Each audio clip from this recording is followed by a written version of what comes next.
The unsurpassed, penetrating, and perfect truth is seldom met with, even in 100,000 myriad.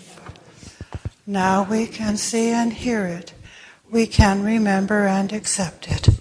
I vow to make the Buddha's truth one with myself. Homage to the Buddha, homage to the Dharma, homage to the Sangha. Well, today is exactly 1 week before our festival of the Buddha's birth and life and teaching, our big annual Wesak festival, as you all know. So we're already starting to celebrate. We've got our flags up and thinking about the meaning of this great festival and appreciating not only Shakyamuni Buddha, our historical founder, but also what his teaching, what this really means for us in every aspect of our life. And I'd like to begin my talk then with a quote from Shakyamuni Buddha, and then I'd like to talk about how his Dharma and how we also can bring heaven to earth. One of Reverend Master Jiu's teachings to us, and also what, if you've seen statues of the baby Buddha, what that statue, what that image embodies. Here's my quote, which actually I saw on Reverend Renee's wall the other day, and of course it's one of the meta quotes, which I very much like.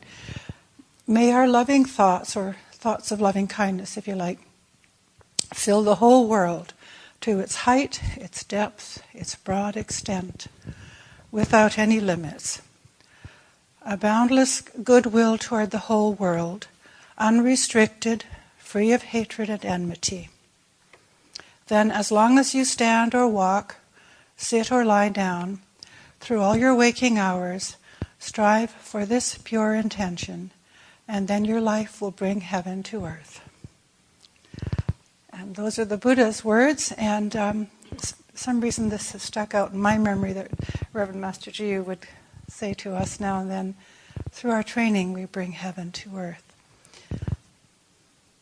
So I'd like to talk a bit about what that actually means. Of course, we have the baby Buddha image, as I mentioned, that will be on the altar next week, and we'll be pouring sweet water over the baby Buddha, representing the water of compassion and the sweet water of our meditation and our practice, which we offer to the Buddha for the benefit of all beings.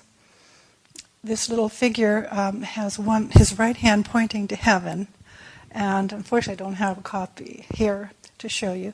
His right hand pointing up to heaven, and his left hand, usually the left, pointing to the earth. So his body uniting heaven and earth. And I looked up images of the baby Buddha on the internet, which is one of the great benefits of the internet. And you have to make sure you don't get sidetracked to other things. But all the images of the baby Buddha were in the same mudra. I thought that was very interesting, right clear across all the Buddhist traditions. The Theravadan, the Tibetan, the Sri Lankan, Japanese, Korean, Chinese, everything. They all had different faces and slightly different bodies, but they all had this image. So it goes way back. I thought that was very interesting and very significant to our Wesak celebrations and our tradition as well.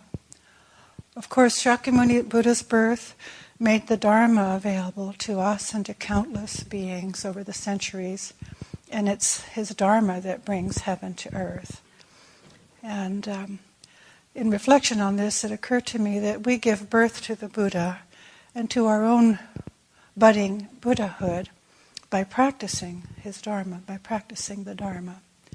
And through this practice, unify heaven and earth, bring heaven to earth, bring the Pure Land here into our lives, here and now. And perhaps this is a nice teaching for Mother's Day as well, because I know it's Mother's Day today. And some of us, if we're past the age of being mothers now, we are going into another level of motherhood here, becoming a mother to our own Buddha within, and nurturing the child of heaven, if you like, within ourselves. I always found it very heartening when Reverend Master talked about that. We don't have to wait until the time of our death to find a pure land. After Reverend Master Ji's deep religious experience, and you've read about it in How to Grow a Lotus Blossom, perhaps, following the time when she almost died and then recovered, she saw the monastery here as the Buddha land. And there are various ways in our tradition that we express this teaching. Reverend Master Mian reminded me the other day when I was talking with her that the celebrant at morning service and at a lot of our ceremonies carries a nyoi, what we call a nyoi, which is in English a lotus scepter. It's a wooden lotus or a stylized lotus, and the celebrant carries it upright with a cord attached to it during the ceremony. And all the senior priests have one of those. They're representing the monk's authority to teach and to do ceremonies, and also representing their training. The top of the nyoi, the lotus scepter, has a hook, which is, and then it's on a stem shaped like the spine. And the hook is thought of as the hook of heaven. So hooking into heaven and allowing compassion to flow from heaven through the stem, out the cord, to all beings present at the ceremony. So the monk, or the celebrant, is embodying this heavenly compassion and love and wisdom in the ceremony, and the nyoi being a sort of conduit for that, if you like. So that's a lovely image. Maybe some of us haven't heard about that. You come to a ceremony, there's a lot of symbolism, and Reverend Master used to teach us all of this, many things I've forgotten. So I'm always grateful from when one of my fellow monastics remembers some of these teachings. Also, the monk's kessa, for example, we have a hook here on our kessa, and every morning after we recite our kessa verse, we put our kessas on. So here we have the hook of heaven, hook of the Dharma, if you like, of liberation, perhaps you'd like to think of it as that, and we sew that into the kessa. And so when we put our kessas on, which represent the precepts and our commitment to training, we clip our ring, if you like, this ring into the hook, representing our willingness to be liberated, our willingness to follow the precepts for that day. And the ring represents our willingness, our openness of heart. Again, unifying heaven and earth. Every morning we do this. And of course, we all have ways of doing this in our practice. It occurred to me when reflecting on this that whenever we sit upright in meditation, in fact, we are unifying, bringing heaven to earth, in fact, by just sitting still through the body, harmonizing body and mind. Or whenever we choose to follow a precept and turn away from our habitual, perhaps negative way of reacting to something. In other words, what we refer to as sitting up straight in the presence of the Buddha. We are doing that. We're bringing heaven to earth. So we have lots of opportunities, and I thought it would be helpful to look at this because we don't always value enough, I think, a lot of the training that we do throughout the day.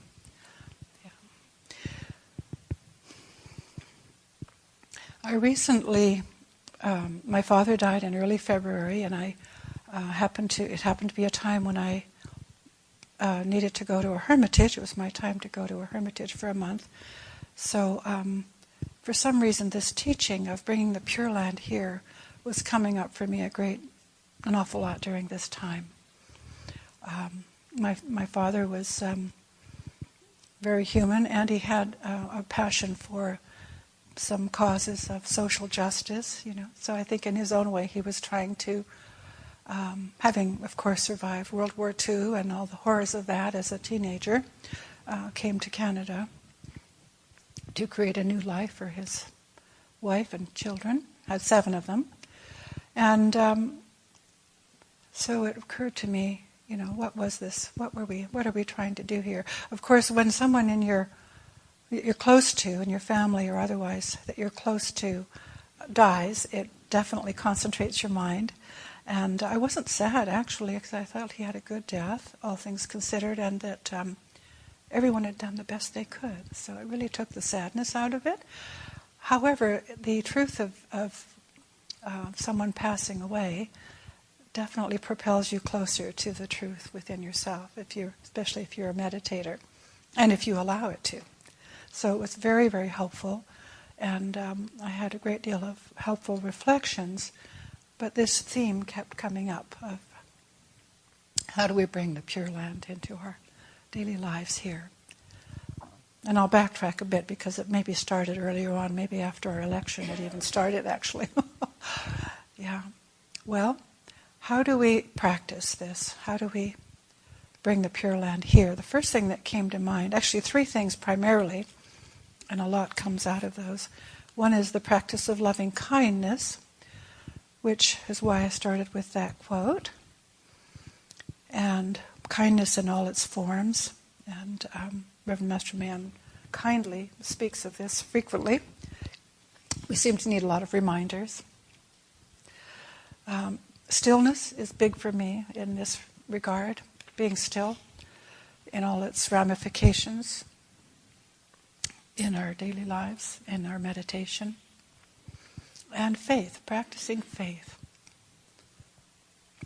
So with regards to loving kindness, going back to January, before I went to another hermitage for a month, I had sort of a free trip, as it were, to our nearer hermitage for about a week or 10 days. And it was just after the election, and I have to confess, I was a little distressed, and parts of me were upset. And when you're there by yourself and you're meditating, you begin to realize, I'm not at peace here. I'm not at peace. What's going on? And disappointment, whatever one's views might have been, I think maybe most people in the country were experiencing a bit of that, or many. And I was sitting with this and my strong feelings. And one day I turned on, there's a lovely CD out there of the Meta Chant. And I was listening to that, and that just turned it around for me, which I even find hard to talk about. So there I was, because I was worried I was having, rather somewhat uncharitable thoughts go through my mind. I wasn't about to go out and do anybody harm, but nonetheless, it's always worrying. And you can think of yourself as a bad person, and gee whiz, I haven't thought that way about anybody for a long time. Oh my God. Showed me a lot about myself, which is very useful, but I couldn't quite appreciate it at first. But listening to the Meta Chant, I suddenly realized, oh my God, I can offer loving kindness. I can do this. It was almost as if it was something that just came through. It was there already, but all these opinions and emotions were sort of on top of it. And I was sifting and sorting through them, trying to find a good one that I could place on top of it, make me feel better and make me feel like a good monk. But in fact, what happened was sort of an undercurrent came up through the loving kindness chant. And I realized, wow, that's always there. For me to take refuge in. So it brought a lot of peace, and I've refound it, because we refind these things in deeper and deeper ways. And I realized that's there for me, that's there for us when we need it. And it changes one's perspective. And it doesn't mean we will agree with everyone, or that we will necessarily vote a certain way, or that we will necessarily not have any views, of course. But it showed me again that there's something beneath and beyond all the views, that views are very changeable, and we can't take complete refuge in them, that there is a deeper refuge.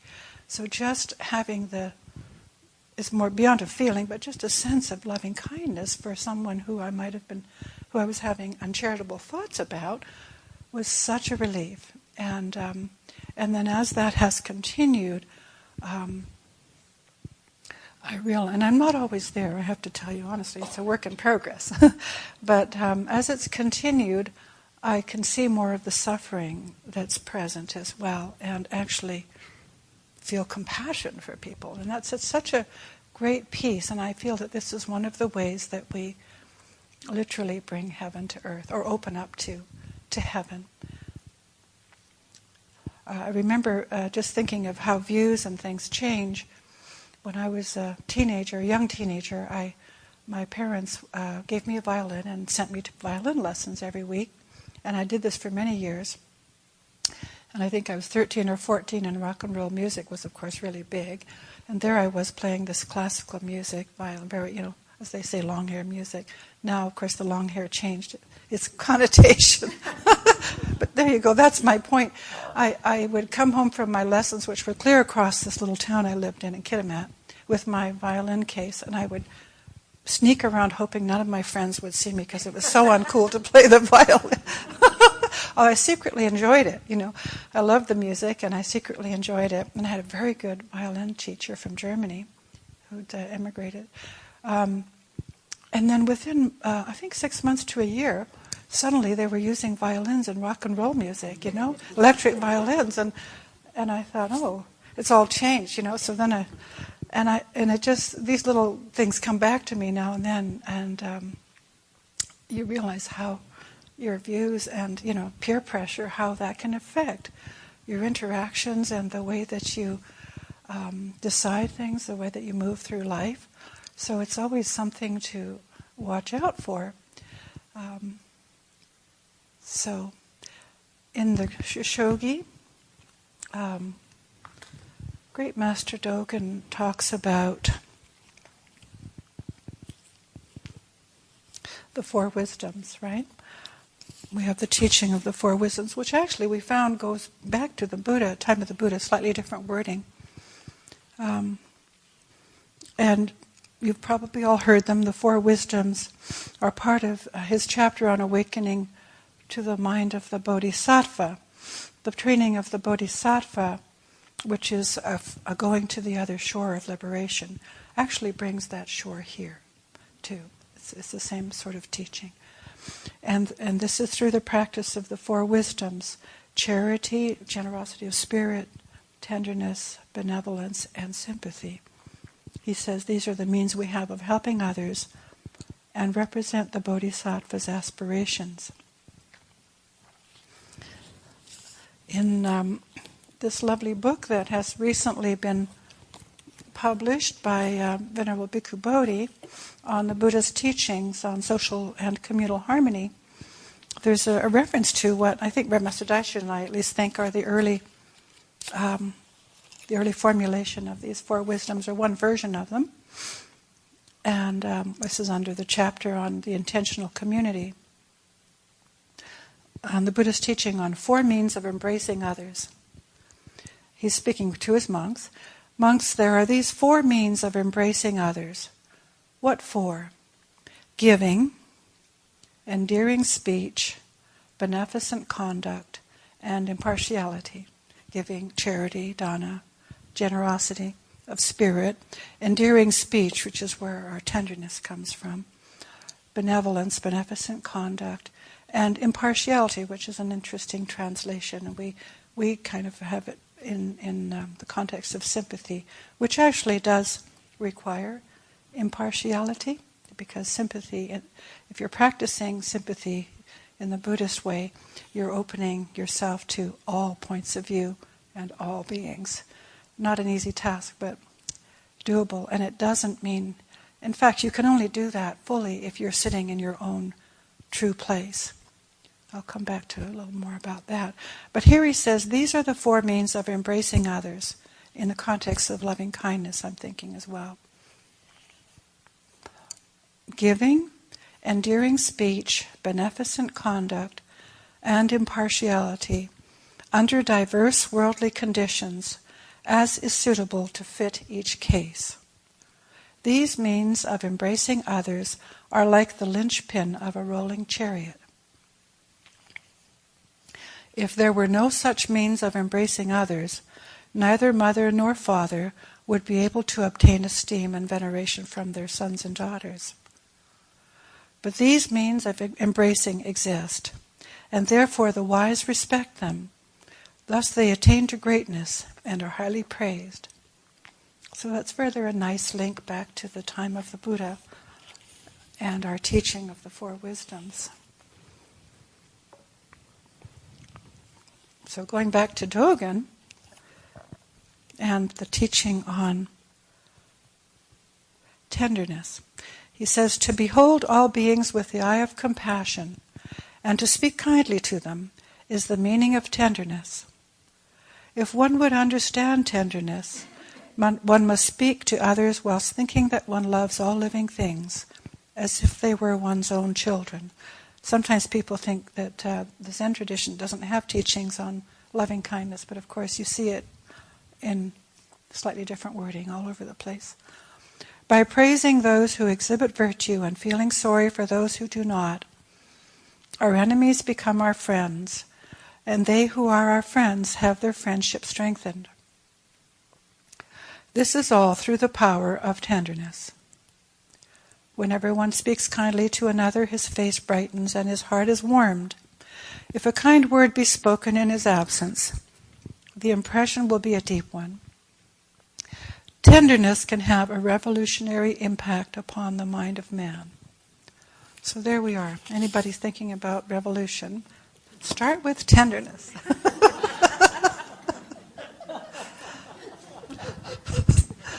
That's a nice thought, isn't it? It helps me to convert my uncharitableness. I was thinking also another extension of this practice of loving kindness in a very practical sense is, the Buddhist teachings on creating merit. In Thailand, I was reading something a while back. Some of the monasteries do this. They have a practice of helping people recovering from drug addictions, very serious drug addictions. There's just tremendous amount, of course, even in our country. And so I think of the people in our country, there's apparently an epidemic opioid, addiction in our country even. And in some of those countries, heroin, opium as well. One of the teachings, one of the methods of recovery is offering them opportunities to create merit. So to counterbalance the, depravity and the horrible disillusionment and despair of the drug addiction. So any form of, and it's not necessarily going out there and saving the world, it's just doing little things in your daily life that are meritorious, even just sitting still in meditation, keeping a precept. I just heard a story this morning where someone who was having a lot of difficulty with what was going on in the world, and she decided to do something in her community and joined in with a charitable organization to help out. And these are very real ways, simple ways that we can, again, bring heaven to earth, that we can open a door for beings, if not no one else, just ourselves. And it changes our perception as soon as we take a step in that direction. There's merit in the universe. Let's open ourselves to it. Let's become part of it. It changes our perception. I certainly have repeatedly had this experience. And again, in particular, trusting the merit of our Dharma practice. Just not putting fuel on the fire of hatred and resentment and unnecessary controversy, etc., etc. You can add a lot of things to that list, is huge. We may not immediately experience the benefits or the merit of that, and so we have to trust that. I'd like to just make a little point here on creating a distinction between what I'm talking about and the love and light heresy, the difference, because sometimes people can think of bringing heaven to earth, if you like, as creating a sort of a love and light world. Yeah, and yes, we do bring more love and light into the world, but first of all, the term heresy in Buddhism means a misunderstanding or a confusion about the teaching, right? It's just that's what we mean by heresy in Buddhism, a misunderstanding. And, most any teaching can be misunderstood, so that's why we're always giving Dharma talks on the same thing, but looking at it from different angles, right? Because it's easy to misunderstand, and I certainly have done that myself. But what we mean by the love and light heresy, and what we don't mean with regards to bringing the Pure Land here, is when we do not actually take into account the first noble truth that suffering exists. We can't be still with our own suffering. Yeah, we want an alternate, situation. Very understandable, because sometimes the suffering is so intense it propels us into looking for something outside of that, and that might be better than not looking. But at the same time, what can happen is then we get into judgment, of people who are suffering or of people who aren't being loving. And honestly, I find myself doing this sometimes. You're in a situation and you start to think, gee, everybody's really grumpy, and why aren't they, being nice, and why, and here suddenly I'm going into a judgment, of these other people. You listen to the news, we do that very quickly. I think that's an aspect of it. When we suffer from the love and light heresy, we're often repressing something. So often there can be some underlying anger, resentment, judgment that we just can't really be with. So in Buddhism, and this is going to bring me back to my next point on practicing stillness, bringing heaven to earth involves sitting still right in the midst of the suffering. So the suffering is not separate. All right. Hope that's clear. And I should say, if any of you have questions about any of this, after the talks, you can always ask any of the senior monks. I recently, at the Hermitage, following my dad's passing, was reading a book, of Tibetan Buddhist practice around death and dying, a book called Peaceful Death, Joyful Rebirth. And in it were a lot of very interesting stories of the experiences of people the Tibetans call daylogs, people who have died, or had beyond near death, have actually clinically died and then come back, and what they went through. And they record these teachings, in order to help beings prepare for death and so on. And tremendous amount of good teaching in there for preparing for death, but also for training in daily life.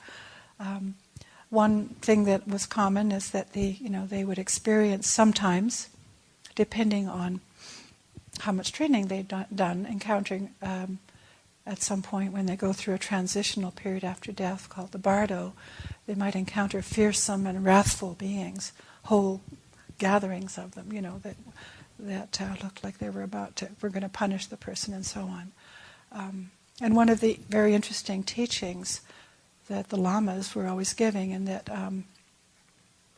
they found, were that if they could sit still with those fearsome beings, and not allow themselves to be overcome with fear or anger, they would suddenly begin to see the host of scary beings as Buddhas and Bodhisattvas.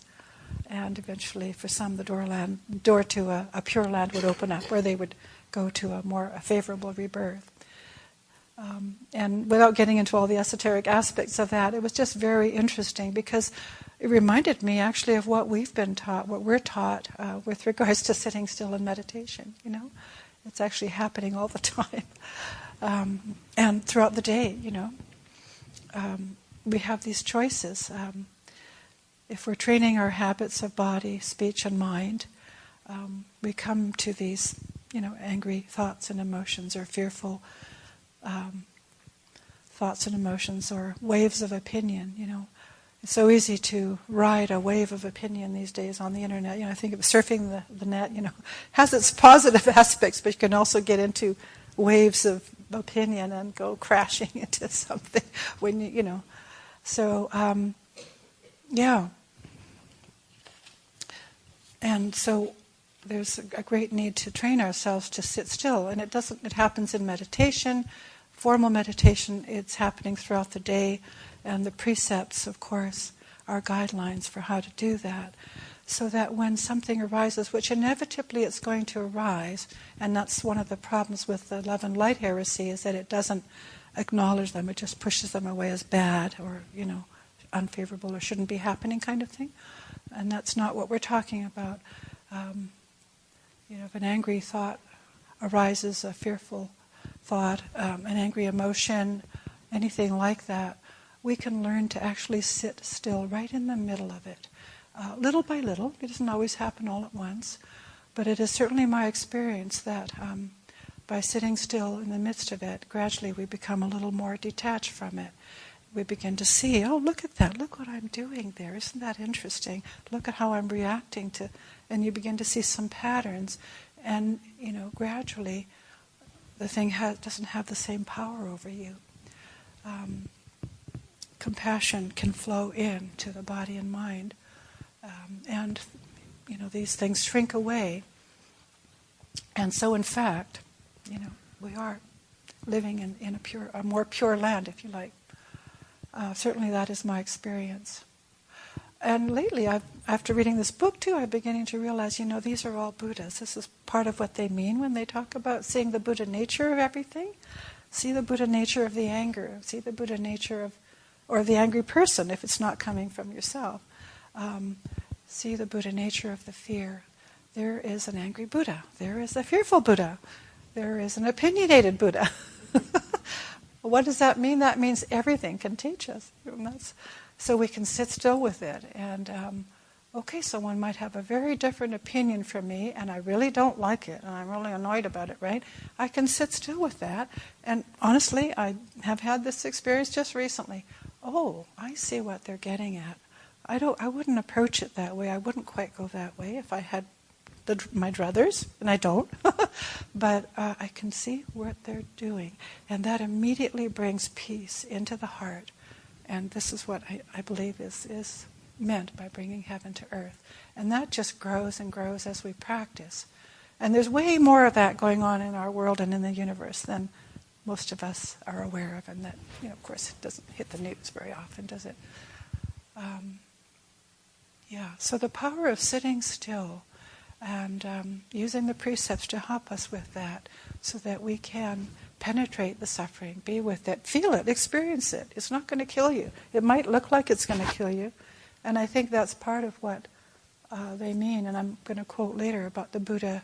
Buddha talks about in the scripture on the immeasurable life of the Tathagata, not begrudging our own lives. You might feel like you have to give up your life. Maybe you do. But it's just giving up a self. When you're sitting still with something that is overpowering like that. It's really just, you're not actually going to be destroyed. It might feel like it, but it's just maybe letting go of the self. Maybe just the death to being a slave to anger, perhaps, for example. And we can do this. We are equipped to do this. As Dogen says in the Rules for Meditation, you already have all the attributes of a human being. You can possess the authority of Buddha. And, he ain't kidding.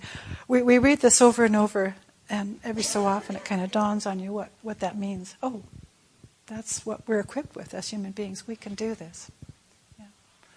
And I think an aspect of it, too, for me, is thinking for ourselves, we have the capability of tuning in to the refuge within and gradually learning to make choices and decisions from what is true for us. And so it doesn't mean we go around mistrusting everybody or doubting the teaching when we hear it. If we don't understand something, we can put it on a back burner and just keep an open mind. But I'm reminded of something that you may have heard of a Zen teacher who came to this country and lived in L.A., Nyogen Senzaki, a Japanese teacher who died in 1959, came here in the early part of, I think, 20s or 30s. Very courageous at a time when there weren't lots of Buddhist communities and Zen teachers around, and just modestly and quietly started his own group in L.A. and so on. During World War II was sent to a Japanese internment camp and so on. But his last teaching to his disciples was, don't, put heads on top of your own. Don't wear other people's heads. In other words, trust what's true for you. Each person, each of us is unique, and we all have a direct connection with the Pure Land, with the Buddha nature, if you like. And so that seems very important in this aspect of sitting still. And then practicing faith.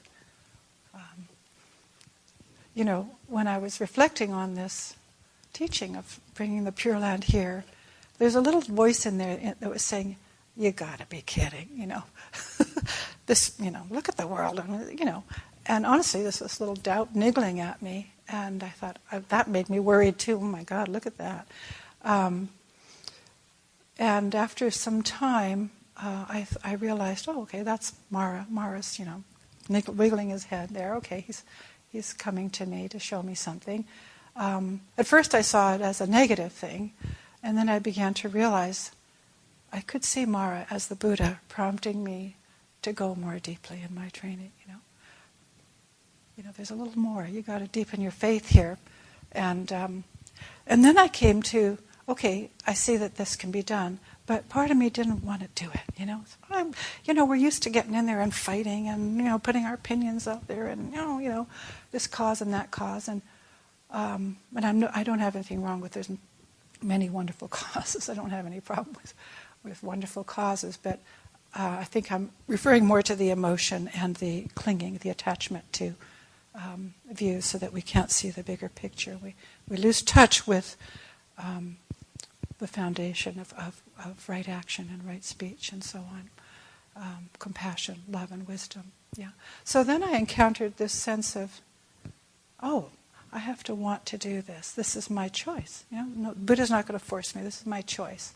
So I had to take a step in faith, and lo and behold, the landscape changed, the situation changed, these things that we fight with and that we feel are adversities, or people that are kind of we disagree with strongly, they could be showing us something. They could be showing us something about ourselves. So even there's a Buddha within that.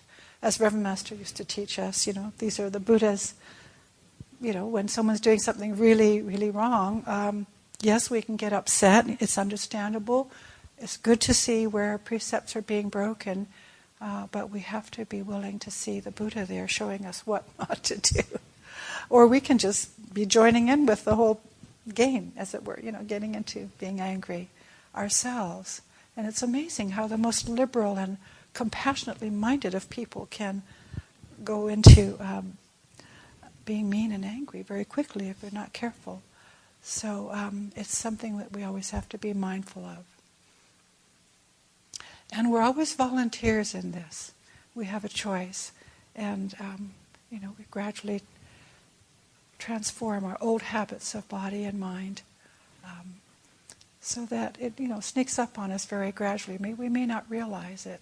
Maybe when we look back, 30 years, we might realize, oh, I'm not reacting to this situation in the same way anymore. You've already, you've created, you've brought the Pure Land here. Yeah. So I'm going to just end with one of my favorite quotes about Pure Land from our scripture on the immeasurable life of the Tathagata. Here we're talking about the universal Buddha. When I behold all sentient beings, the Buddha is speaking, sunk in their suffering and distress, I do not show myself, but set them all to look up in their thirsting, and, when their hearts are filled with fervent longing, I then appear and proclaim the Dharma. Such are my spiritually pervading powers that throughout the boundless eons I abide on the divine vulture peak, as well as in every other dwelling place. And this was one of the things that Great Master Kazon also talked about. When he converted his temper, he realized that he had the choice to keep his heart tranquil and thus would be always abiding on the divine vulture peak where the Buddha was present and offering teaching. And going on, he describes the Pure Land, and then he says, my Pure Land will never be destroyed. Those sentient beings may see it as utterly consumed by fire, letting themselves be filled with grief and horror, distress and fear. Sound familiar? Yeah. All these besmirched creatures pass through countless eons, hearing not the name of the triple treasure due to their wretched karma. But those who practice deeds of merit and are gentle, honest, and forthright, all see me in body and hear me voice the Dharma. So let us keep that in mind as we approach Wesak, and perhaps we can expand our view of seeing the Buddha's body as we go about our daily lives and training. Thank you.